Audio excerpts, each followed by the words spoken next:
सबसे पहले तो राहुल जी, सुबह से हम लोग यहाँ पर हैं और आपके बारे में एक खबर है जो खूब फैलाई जा रही है या खूब फैल रही है। और खबर ये है कि आप डुमराव के नहीं हैं, आप तो बाहरी हैं, फिर भी यहाँ पर लगे हुए हैं। कितनी सच्ची है ये खबर? खबर में अफवाह ज़्यादा है। मैं डुमराव का हूँ। कैसे हूँ ये मैं बताता हूँ आपको। डुमराव अनुमंडल के अंतर्गत मेरा गांव आता है धरौली। धरौली में मेरा जन्म हुआ, प्रारंभिक शिक्षा वहीं शुरू हुई। 35 साल पहले वहीं के प्राथमिक विद्यालय में बोरा और स्लेट कांख में दबा के मैं भी जाया करता था। अच्छा, बोरा वाले स्कूल में आपने भी पढ़ाई की है? पूरे बिहार में वही स्थिति थी, आपको मालूम है। और पिताजी की नौकरी डुमराव में लग गई, सेंट्रल कोऑपरेटिव बैंक में।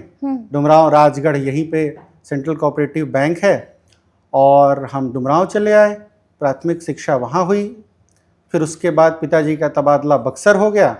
मैट्रिक तक की पढ़ाई करने के बाद यहीं पर मैं बनारस चला गया, क्योंकि आप तो जानती ही हैं कि उन दिनों अंग्रेजी माध्यम के कितने विद्यालय हुआ करते थे बिहार में। बिल्कुल बिल्कुल।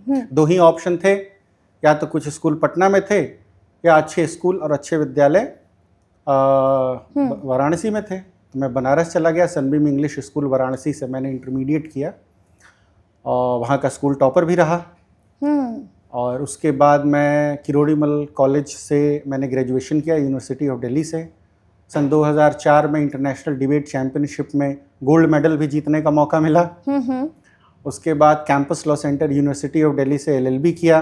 ठीक बात। सेम ईयर में CAPF 2011 का एग्ज़ाम क्वालिफाई किया। UPSC कंडक्ट करती है। ऑल इंडिया रैंक 84 था मेरा।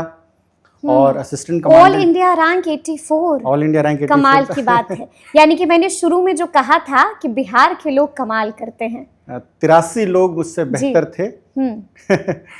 लेकिन 84वें नंबर पे मैं था। बिल्कुल बिल्कुल, गर्व की बात है।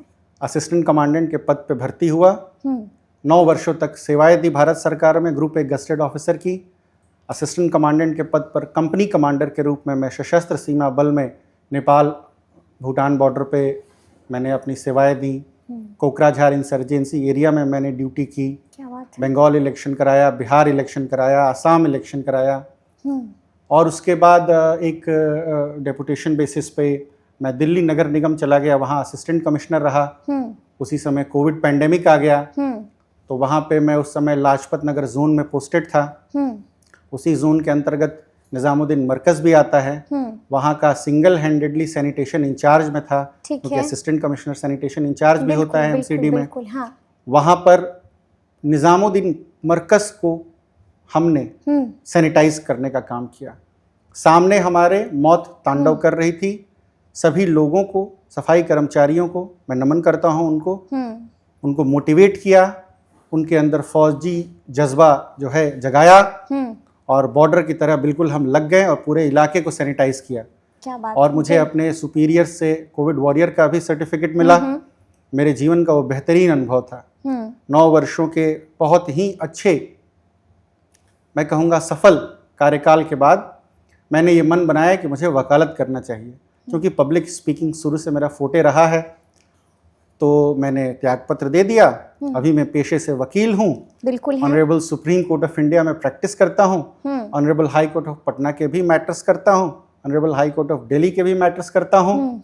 और अब मेरा मन है कि मैं डुमराव विधानसभा से आने वाले विधानसभा चुनाव में अपने दावेदारी पेश करूं, यानी और कि जनप्रतिनिधि बनूं। ताल ठोकूं यही चाहते हैं आप।